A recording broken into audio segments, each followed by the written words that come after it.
m'engage en politique, c'est parce que finalement, j'ai vu un président qu'il nous fallait, un président jeune, un président intelligent, un président déterminé, un président social, un président qui comprend les couches faibles, un président qui est vraiment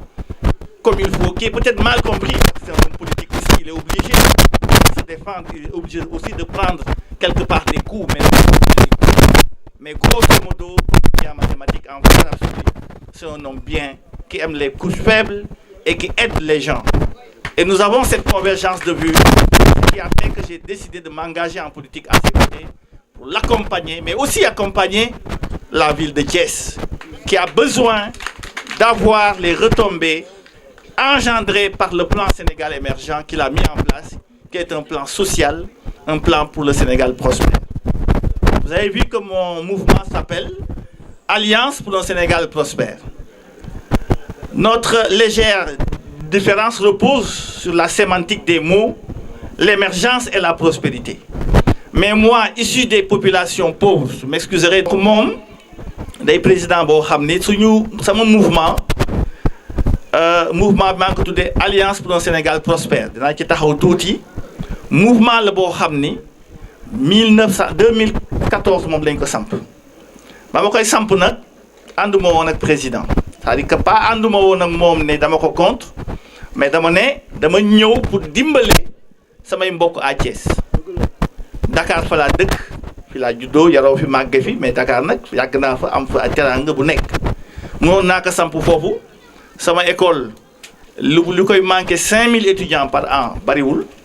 donc woote benn bi 5000 personnes ci may jiite 200 écoles yi nekk Sénégal maa doon seen président pendant 12 ans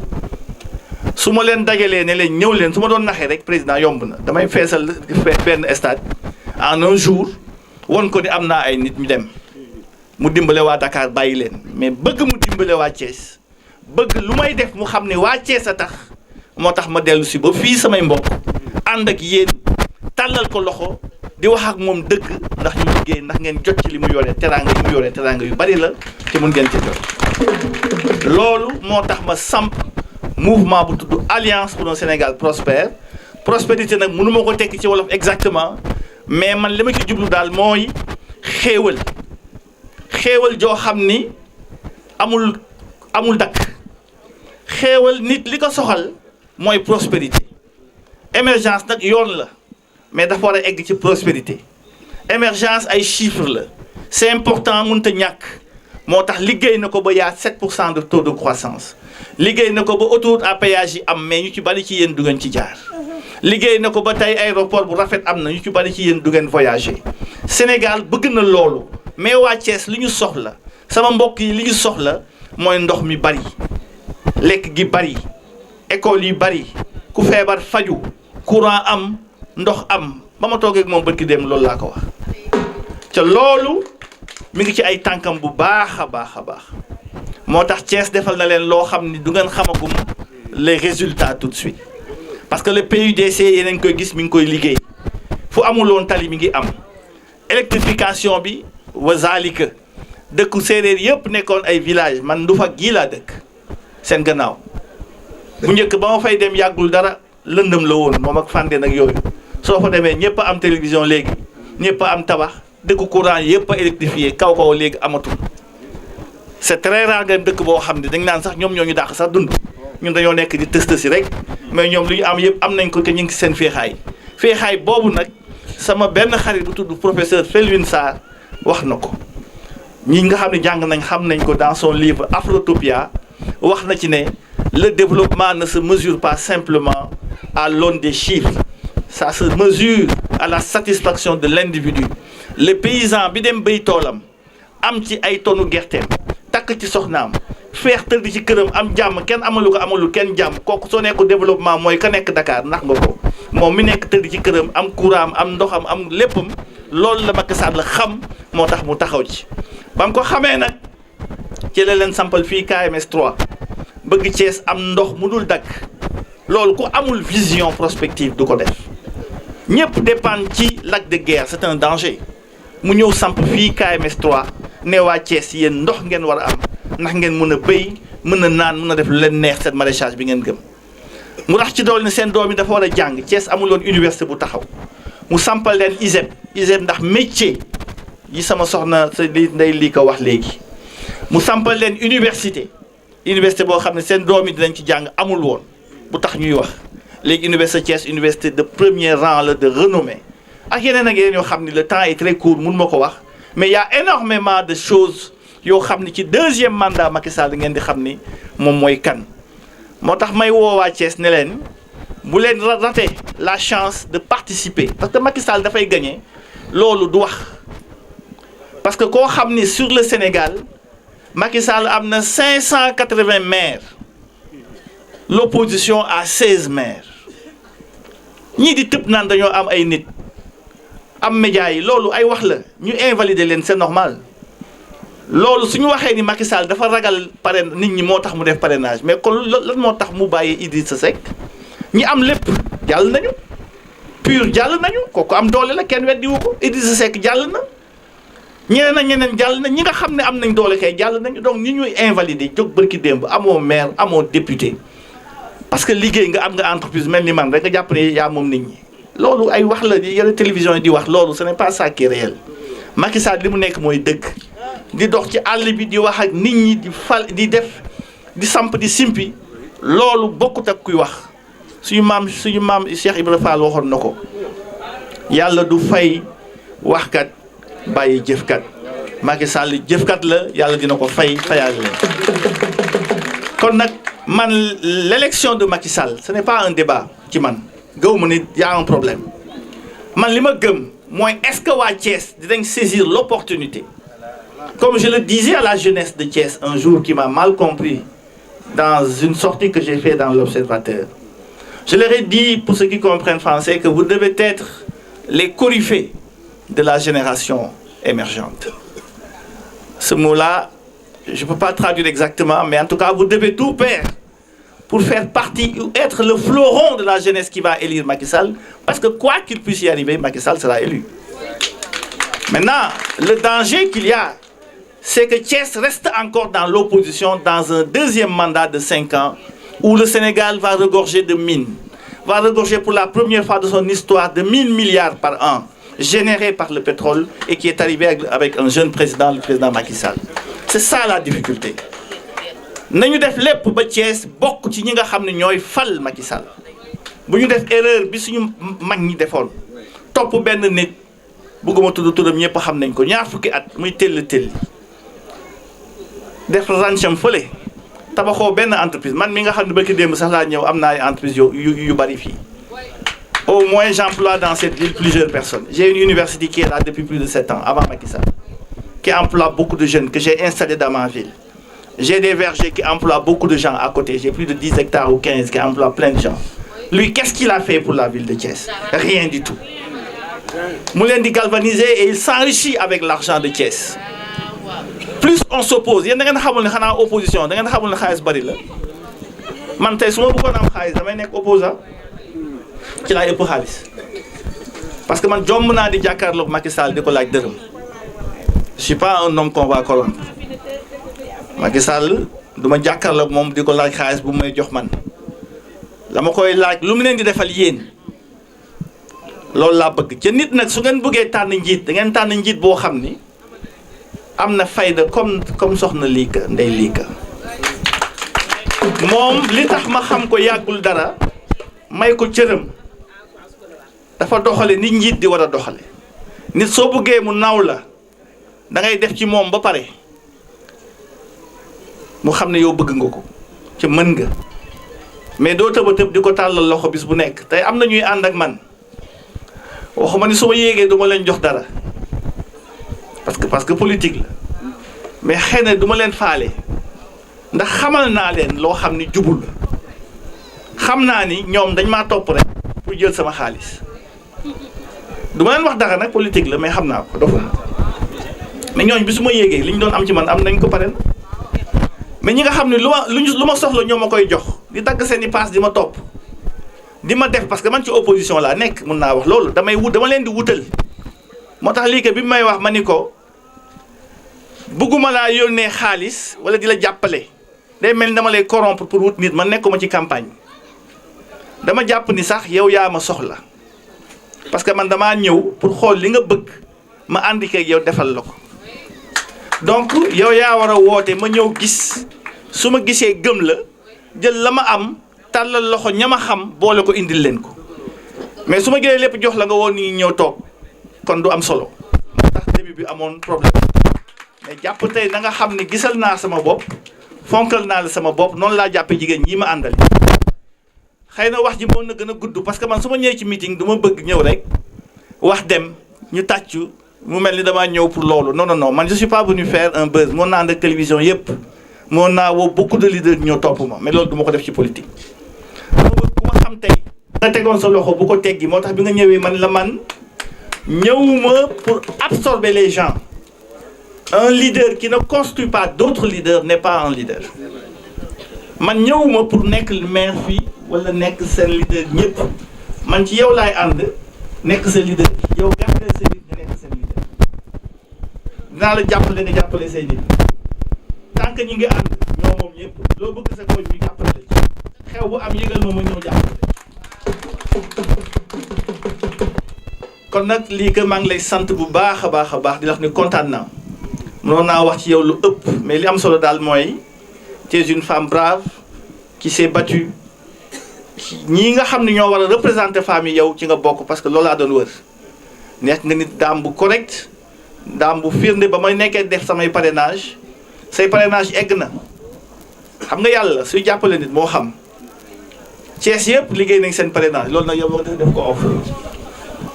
mais yow say parrainage kan ko doon def moo ko nangu ci loxo président Macky Sall moom moo ko jël ci loxo moom direct keneen jëlu ko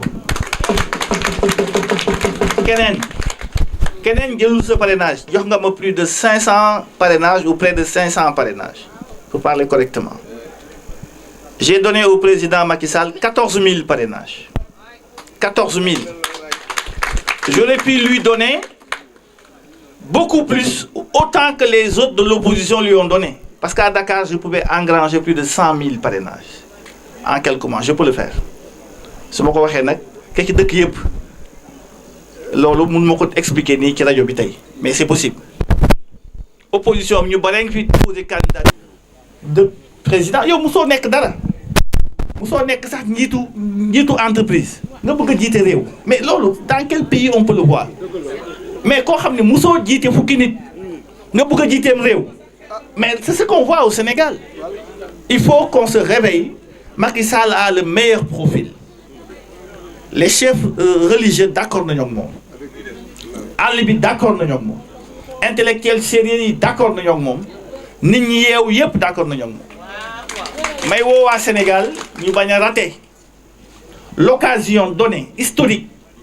que pour la première fois de l'histoire du Sénégal, le pays va avoir l'occasion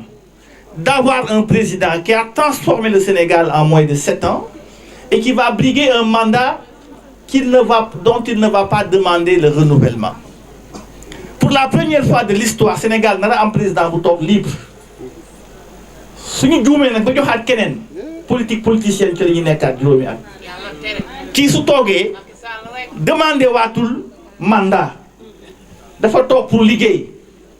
kon fu mu jaar liguey parce que dina fi bayyi turam parce que mom gor la sall ngaay lolou nak suñu juumé ba tek fi teggi ko fukki at ak juroom nañuy togaat pour amaat occasion président bu tok té du demander waat candidature donc wa Thiès ma ngi leen di ñaan ngeen bokk ci ñi fal Macky Sall ngeen bokk ci ñi koy gungé té yalla dimbali ñu yalla fal ko té mu dello ñu nak ñukal président maa ngi lay wax sama jigéen ñi même ma fi fekk jigéen ñu ñàkk ki ñaan ñu baax parce que moom ñu ngi suivre suñuy vidéo moo tax man la yow say parrainage moo ko jot samay vidéo xam naa ni que dina ko seetaan te su soobee yàlla dinaa ko gisaat ci du yàgg que dinaa ko wax say wax kon nga xam ne lii que li ma leen di ñaan daal mooy li sama xarit bi wax léegi na ngeen fexe seeni carte d'identité ngeen jot ko ngeen former seeni jeunes organiser ay conférences parce que tey fekk naa fi jigéen ñu bari je vois pas beaucoup de jeunes et les jeunes j'ai envie de parler avec eux parce que jeunes yi en majeure partie ñoom dañuy topp seeni élan rek da ngeen wax nag di déglu seeni mag parce que mag jar na déglu parce que jeune lu bari ay intention la am parce qu'en 2000 vous étiez encore jeune. C'est vrai que 18 ans après da ngeen di mag di nam koo xam ni dem na waxuñ ñu deful dara kii wax na ko léegi Macky Sall a été premier ministre de Abdoulaye Wade et la majeure partie des œuvres de Abdoulaye Wade moom moo ko def. Au moins l'autre, tous les sentiers qui étaient bloqués de Macky Sall, d'Abdoulaye Wade, est en train d'en démarrer d'autres avec une célérité incomparable. Kon Macky Sall jar na jàppale maa leen di sant ngeen jàppale ko ngeen votel ko ndax seen intérêt bopp ndax soo leen ko votelee ku am kóllëre la. Un jour mus naa wax Macky Sall ma ni ko ba may soog a dugg politique am samay nit ñoo xam ni dañ may jéem a féewale ak yeneen politiciens waa Thiès yi man ne na nga def ndànk ñun famille Benno Bokk Yaakaar ak mouvance présidentielle ñëpp benn lañ nañu fexe rek ba jàppalante ku nekk koñ ba nga mëne ku nekk jàppale fa nga gañe ko su jàllee nag ñu xool lan la ñuy def su jàllee ñu xool ki gën ci ñun ñu dénk ko dëkk bi su boobaa beneen wax la du waxu tey su boobaa dinañ ci wax daa fi ñëwaat ñu wax jooju mais tey Macky Sall moo soxla ma leen di ñaan ngeen woteel ko ndax man ndax liika ndax suñu papa Ngom ndax Fejoor ndax ñi fi daje ñëpp Macky Sall am deuxième tour ñu am lu ñu bëgg ndax ñun duñu ko ñuy nax xool nañ bu baax xam nañ ni war na mën a jiite waat Sénégal quelques années. léegi nag su may ñëw ci matière doléance yi nga fi wax jàppal ni c'est bien noté da nga ñu fekk ñun loolu ñu koy def su ma koy tënk ñett laa ci dégg su ma déggee bu baax benn bi moo ñu jàngal xale yi loolu jàppal ni c'est déjà donné su la neexee dagaleel sa koñ ñu bokk sa groupement yi yëpp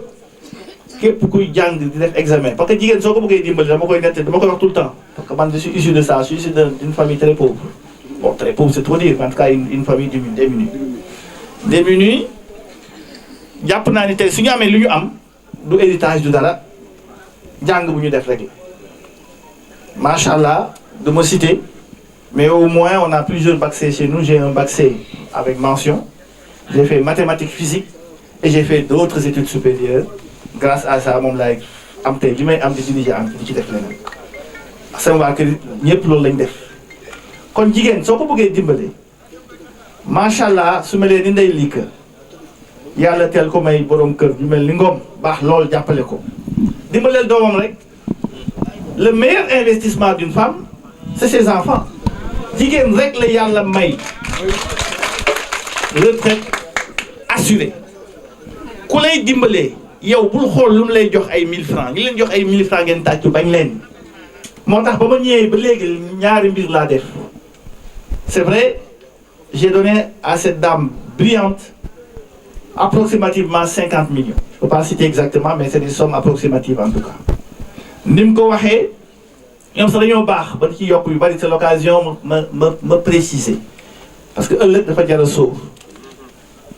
c'est vrai que soxna Mbathio bi ma leen njëkkee gis politique ma dëkk ci koñ gis ay femmes ñuy liggéey ak benn mutuelle je n'ai rien contre elles sont extrêmement braves les mutuelles et c'est à soutenir faut pas qu'on croie que dama contre mutuelle yi mais man laaj leen intérêt yi ak naka nañ koy doxalee ñu expliquer ba man leen lii moom je suis économiste xam naa tuuti entreprise mais li ngeen du ngeen dem ci lii da ngeen di fay bor rek ba dee kon léegi ma jël je ne sais plus combien may leen je pense ce jour-là je vous ai offert 250 000 après ma yaat leen 500 000 je sais plus en tout cas je vous ai offert de l'argent ngeen ñëwaat man leen léegi ah may bi du ma ko mun def parce que man je suis un homme d'affaires mais li ma mën mun naa leen jàppale je sais plus combien je vous ai donné 10 millions je crois vous l'avez géré la première année ma joxaat leen 14 millions la deuxième année vous l'avez géré sama yaram tàng nag boobu teguma ci intérêt amul frais de dossier y a rien du tout c'est-à-dire que sama chèque laay bind jox la wóolu naa la nga wóolu ma bind su ma doon jox ñi xaw ma leen de yow laa xam yow laay xool ne la lii ko wóolu nga ma nga ne waaw ngeen sa carte d'identité ma jël sama chèque bind jox la demal may naa la at mi ren at mi déwén ñëwal noonu laa def ak ñoom am nga ñetti weer bu ma fay su ñetteelu weer bi commencé fay sa at mi jeexee fukki weer nga fay ma amul intérêt amul caution amul dara wante nag du xaalisu politique man musuma lekk dërëmu Macky Sall maa ngi koy wax fii ci télévision mi ngi may dégg musuma lekk dërëmam ci àdduna lu ma musa jox te musaguma koo jox nag tamit bis bu ma ko joxee tamit ci yéen laa koy jox mais man sama alal laa jël di ko jox moom ndax bëgg ko bëgg réewam avancé léegi te loolu nag publiquement laa koy wax et je pèse bien mes mots moo tax ku may jox sama xaalis na sa xel dal ñun ay góor la du ñun nangu yow sax yaa xam sa bopp nga ànd ak yow kenn mënut a nangu say femme jéemuñu ko tey jéemuñu ko ëllëg nañ xam rek ànd ceeg yow fu ñuy dem yow yaa ànd ak ñoom ñu xam leen nga indi seen tur ñu xam ñan la naka dañ toll soobee yàlla dañ xool la meilleure façon de vous accompagner peut-être que même mën nañ continuer li nga doon def xool la structure bi nga doon àndal je salue aussi l'organisation moo fi dégg léegi MIFTA xëy na on peut utiliser ce créneau là pour trouver une méthode plus rapide d'accélérer le financement de tes femmes et élargir l'activité sur nos groupements qui sont au nombre de 100 qui peuvent être élargis. monsieur Gningue mii lépp lu ngeen wax ci moom am na lu ngeen ci des parce que jëmm ji dafa daan def social di def lu baax bien avant muy politique baye boobu ma su ngeen ma xoolee xam ne man mi magum jëmm laa war a noppalu sax nag mais soo gisee ma topp ci moom gone su ko mag toppee yéen ñi seen xel war naa dal femme yi topp ko seen xel war naa dal ndaw yi topp ko seen xel war naa dal moom mii homme de développement la ku mën a dimbali doomu aadama ku mën a jàppale doomu aadama ba tax ñun ci suñu bopp dañu ko daan forcer pour muy politique ba mu dalee dimbalee politiqueul ba mu dalee def lu baax politiqueul ñun ñoo ko daan pousser pour mu politique ci kaw loolu en 2014 bay boo man ni ci la commencé politique c'est 2014 boobu presque ñun ñoo ko forcé ba mu dugg ci politique en 2 mois 9 jours le mouvement taxaw élection dikk mu génne ak ay conseils loolu histoire dina ko retiendra ça loolu moom mooy li leer 2 mois 9 jours nga génn ak ay conseils kon xam nga ni jëmm ji def na lu baax ci ay mbokkam def lu baax ci ak njabootam def lu baax ci gox ba mu dëkk looloo am ndax dafa xam social man exemple bi may joxe am na benn jeune bu ko wax fii jëmm ji dafa raar kii Macky ba mu ko waree xam yàgg na ndax nag boolewul dara ak ay wax te nag poosam ci lay demee demul ak poosu kenn ndax li mu yor moom macha allah war na cee mën a liggéey nag tedd ci ba di ci terle sans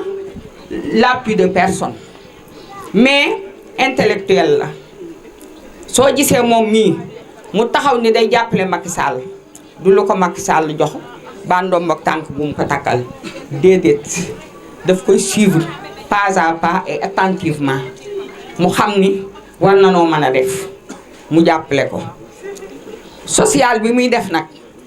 50 millions man nii mu xeebu mii man màgget gi teg na 50 millions samay loxo yu amul frais de dossier amul caution amul dara ma xëy suba ba ngoon di ko distribuer pendant 2 semaines weekend bu mu ñëw ñu ñëw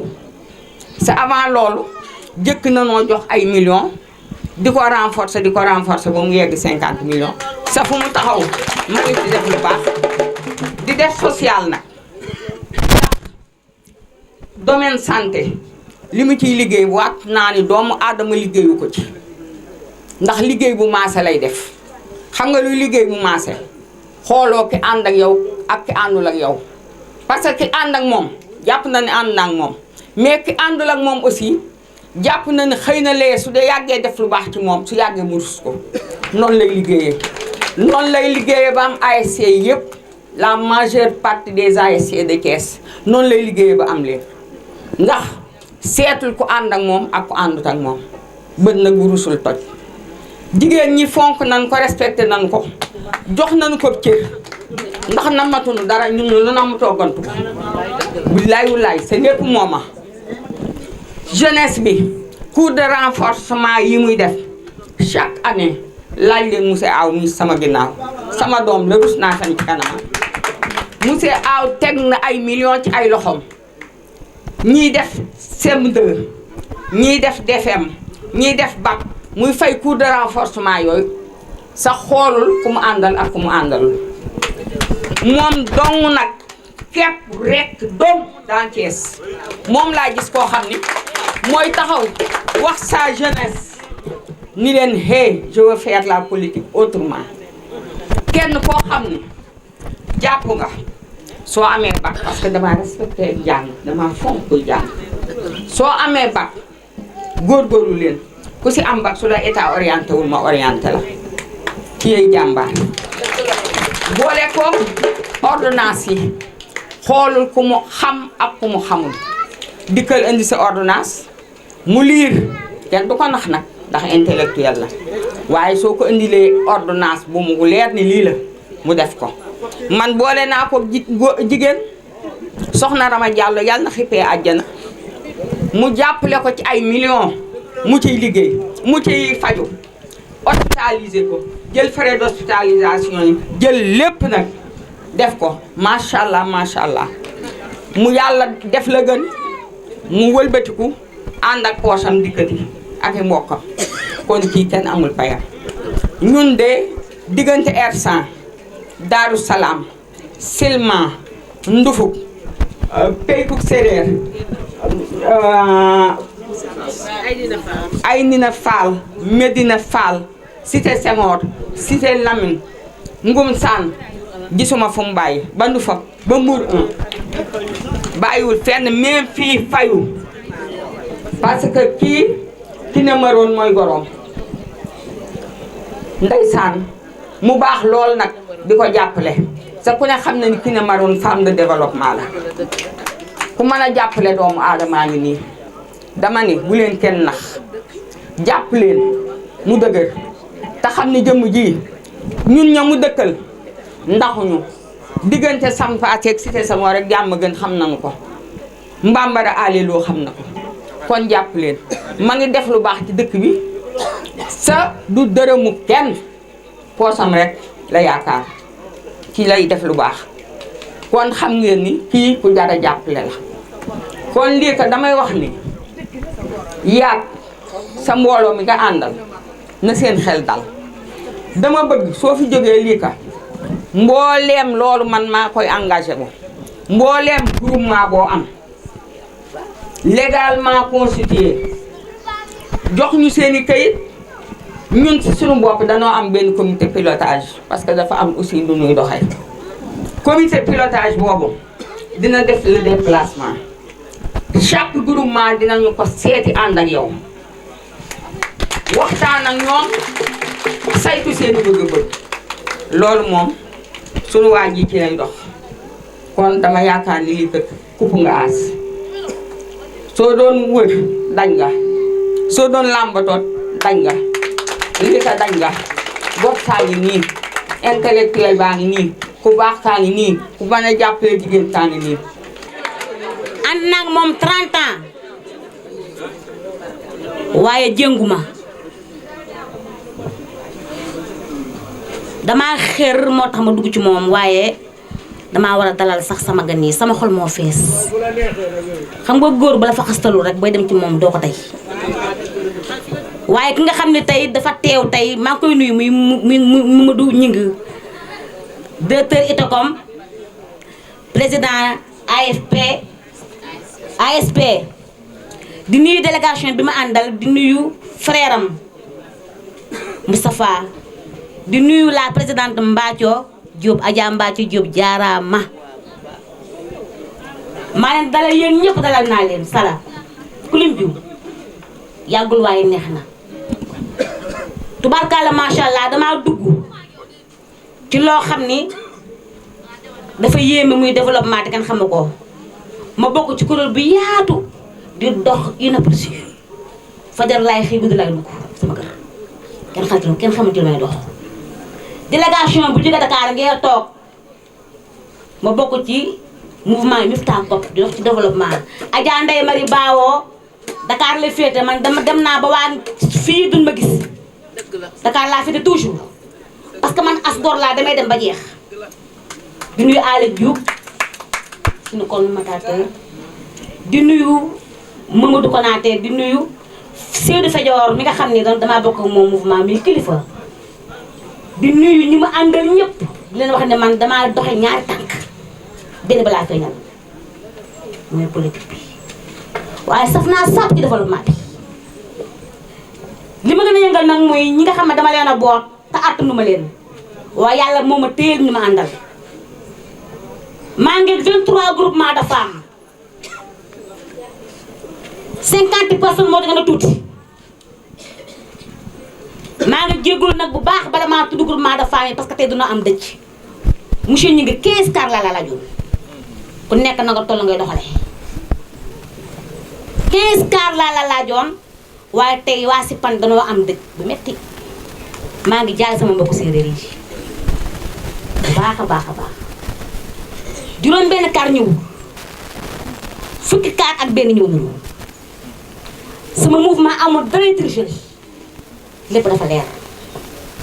may nuyu sama mbokku séeréer yi yoroo ma séeréer rek de waaye direct séeréer moo di sama yaram sama jëkkër Ngom la sant sama maam ñi ngi la sant kon sax naa ci sàpp looloo tax séeréer gën a am rigueur maa nga liggéey ak commune bu nekk ci Thiès am naa fa groupement de femmes damaa sécuriser Thiès macha allah fatilam ci sama doole jëkkër nag te amul dara su fayoo ko mën a indi salaire bi su may ruy maa xam neex na ko su may sombi maa xam neex na ko su may baxal ndox maa xam neex na ko ngir jàppale bu ma jàppale leer na waa fii ma dëkk leer na waa àll bi ndax léeg-léeg ñu wër ma wër xam ba séeréer dafa fi dal su ma woowee ñaari su bëgg si doon may woo waa miir li ko yow man leen maa ci terrain bi boobu maa ngi wër Pape Modou Gningue barke yonante bi di nuyu waa fayu suñu stade la Dior di wax ni dafa am lu fi jaaroon loo xam ne liggéey la boo xam ni nit ñi bàyyi woon ci xel man depuis daawaati jéeg maa ngi liggéey boobu maa ngi liggéey Pape Modou Gningue moom la ma yàlla boole ah xamoon kan lay àndal sa salaire bi ma doon jox yàlla bu ñu salaire bi ma doon jox may liggéey yàlla bu ñu daan naa la jox passe màkk di la boot di la nax xel ak yeneen bi may nuyu parce que dafa guddi Pape Mamadou li mu def dafa riche dëgg la bis ba tey moo ko moom Pape Mamadou ñu ngi tey moom bis bi ndey ji ka faal dëgg la bëgg na bis waaye Pape Mamadou ñu ngi mii nit danga koy tungoom dafa jot dañ koo war a xam barke yonante bi dañ koo war a xam Pape Mamadou man ndey ji ka faal mii sama kanam ba sàppiwul ci Thiès ndax bu fekkee dangaa dëkk Thiès nekk ay say nawle ci Thiès ñuy liggéey ngay liggéey sa kanam froissé wul ci doomu aadama yi ngay àndal kon am nga noo dundee Pape Mamadou la ma yàlla boole la xam nga lu ma neex ci moom dafa war ne grandeur man mouvement laa yor mouvement ëttu Kajoor dans l'émergence laa yor bokk na ci kuréel boo xam ne Mifta kof la tudd di dox ci développement Ndeye Sila Diop Dieng maa ko nekkal Thiès les amis de Ndeye Sila Diop Dieng maa ko yor yow sama mouvement bopp du dox nag sama dox ànd maag ma sàmba joxuma ma dem ma joxuma sama jëkkër ji rek mooy def bu weeru dee ma boole ñaar dërëmam jox ma ruy naan yàlla naa la ko fay di kontaan ci ñi nga xam ne ndax buñ toppee groupement yi dañ fi yàgg mais mën naa leen lim ndax defe naa ñëpp teew nañu xanaa ñi nga xam ne dañoo am dëcc Rokhaya Cissé mii toog jàkkaarloog man moo yor si di stade tàccu leen loolu Fatou Fall moo yor fayu tàccu leen loolu